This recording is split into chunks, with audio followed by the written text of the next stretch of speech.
Shalom, queridos alunos do Bacharel em Teologia. Estamos aqui para a segunda aula da disciplina de Teologia do Antigo Testamento. Espero que vocês tenham assimilado bem a primeira aula. Claro, às vezes com terminologias novas, e sempre que isso ocorrer é bom. Vocês podem pegar as terminologias novas, estudar em cima, tentar achar o seu significado e aprofundar as temáticas que são abertas. A aula passada foram abertos temáticas relacionadas ao Antigo Testamento, a história de Israel, a questão teológica, as questões traditivas. E hoje nós vamos dar continuidade ao tema, embora é um tema complexo. É um tema complexo que vale a pena aprofundá-lo, ok? Para isso, vamos continuar aqui apresentando a tela aqui para vocês. E agora, dar início à segunda parte, né? Ainda trabalhando com o Werner Schmidt, com a apresentação do seu conteúdo, e agora, propriamente, as fontes traditivas. Então, vamos lá.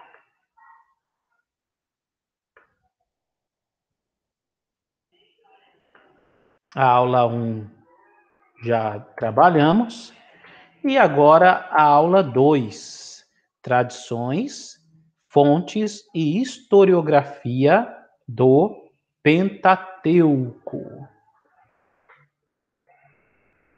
Schmidt destaca que os 5 primeiros livros do Antigo Testamento, os 5 primeiros livros do Antigo Testamento,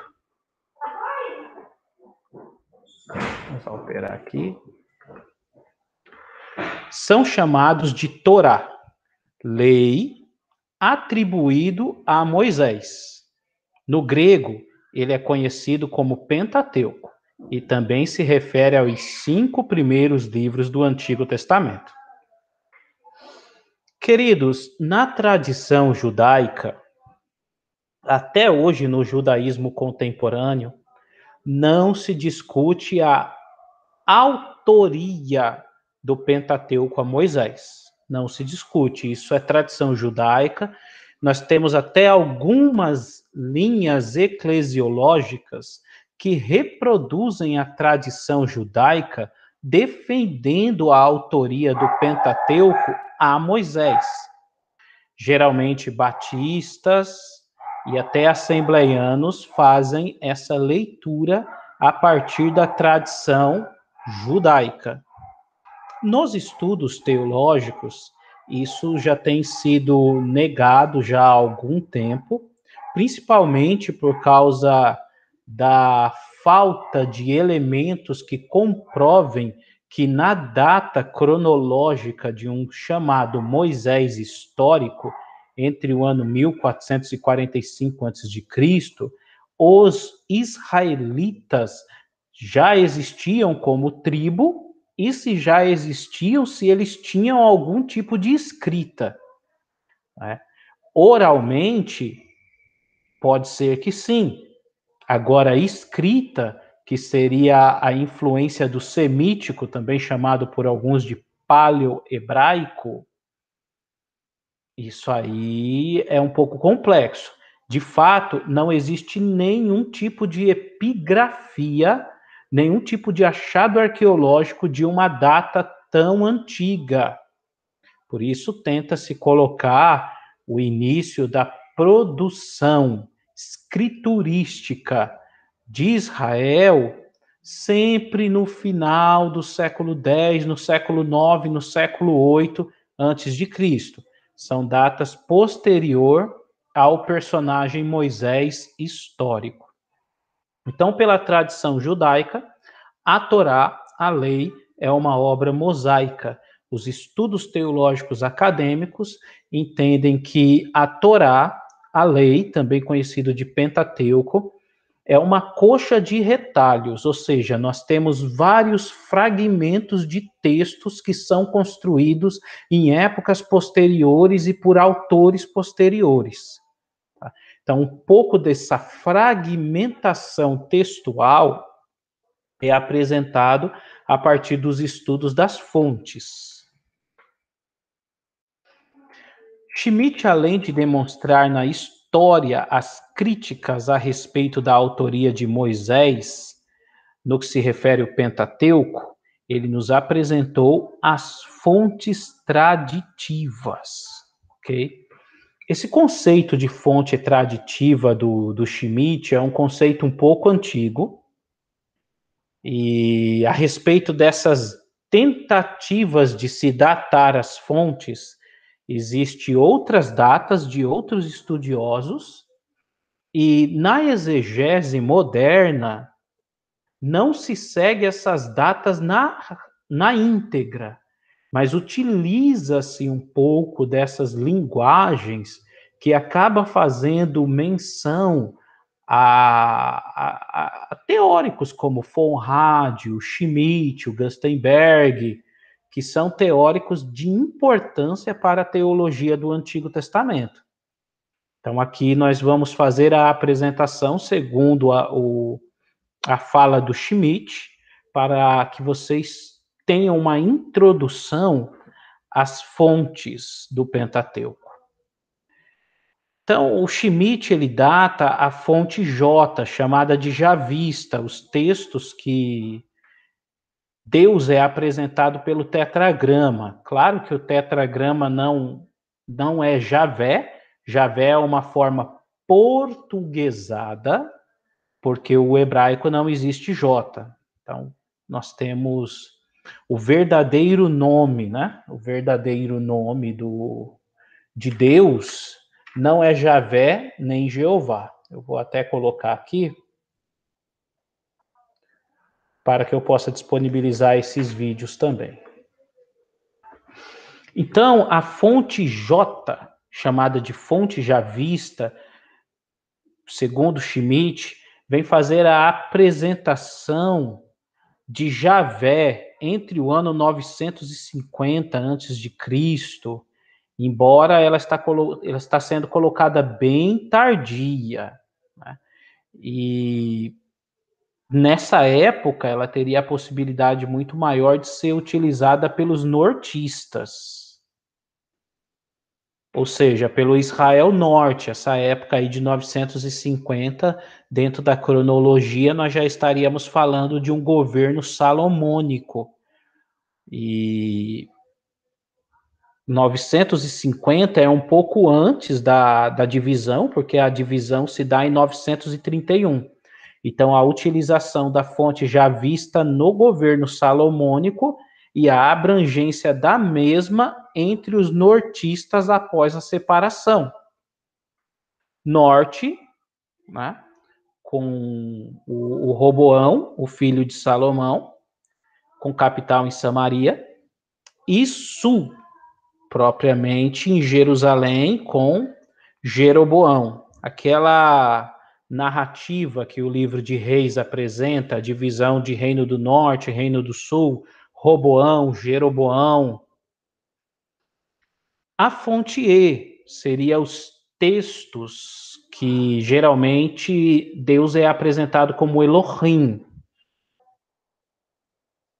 Então seriam os textos mais antigos, os textos do ano 800 antes de Cristo.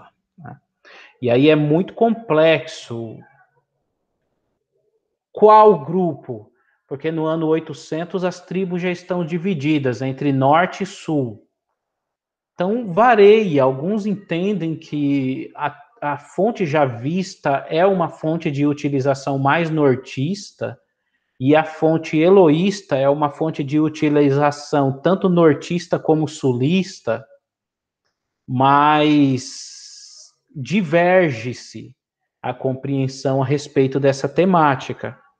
A fonte mais citada é a fonte deuteronomista, que se refere ao governo josiânico, aquele rei que segundo o livro de Segundo Reis, assenta-se ao trono do sul com a idade de 8 anos e faz a reforma josiânica no templo salomônico. E acha-se o livro da lei, e a partir daquele livro da lei começa a se construir outras produções, começa a se escrever mais a respeito daquilo, fazendo alusões de tradições antigas. Aí começa a chamada obra deuteronomista. Nós temos o Deuteronômio, Josué, Juízes, 1 Samuel, 2 Samuel, 1 Reis, 2 Reis. Tudo isso é colocado como obra literária deuteronomista na época do governo joseânico, entre o ano 622 a.C. O hebraico não é o hebraico de imprensa, não é o hebraico quadrático, mas é o hebraico semítico, chamados por alguns de paleohebraico. Então, essa seria talvez um dos momentos de maior produção literária para o chamado período pré-exílico, a produção literária deuteronomista. Aí, nós teríamos agora a fonte P, que seria a fonte sacerdotal, que o Schmidt coloca do ano 550 a.C.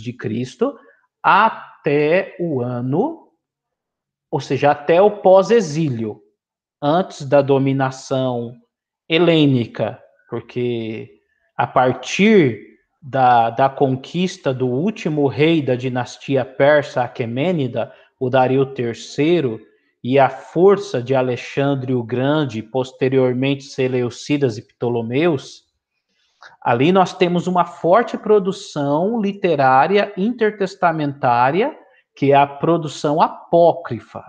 Muito importante esse período. Mas a fonte P geralmente data-se como fim do cativeiro babilônico ao pós-exílio, dominação persa, os repatriados judaítas, os sacerdotes que vão construir agora o livro de Crônicas e muita coisa da produção literária pós-exílica. Muito interessante, porque além disso, nós teríamos os salmos pós-exílicos e nós teríamos o Trito Isaías, que estaria coeso com o trabalho dos sacerdotes do período pós-exílico. Assim, nós teríamos então a tentativa de se averiguar trechos do Pentateuco. Por exemplo, do capítulo 1 ao capítulo 11, que fala do mito da criação do cosmo, o mito da criação do homem, a narrativa de catástrofe do dilúvio, geralmente isso é datado como obra pós-exílico de fonte P sobre o cunho dos sacerdotes repatriados. Aí é aquela questão da influência do imaginário religioso mesopotâmico, do Enuma Elish, da epopeia de Gilgamesh, que também apresenta um dilúvio, e a construção dessas narrativas no livro do Gênesis, talvez de forma apologética, para tirar o Marduk como Deus criador do cosmo e do ser humano e inserir Elohim e Javé como Deus criador.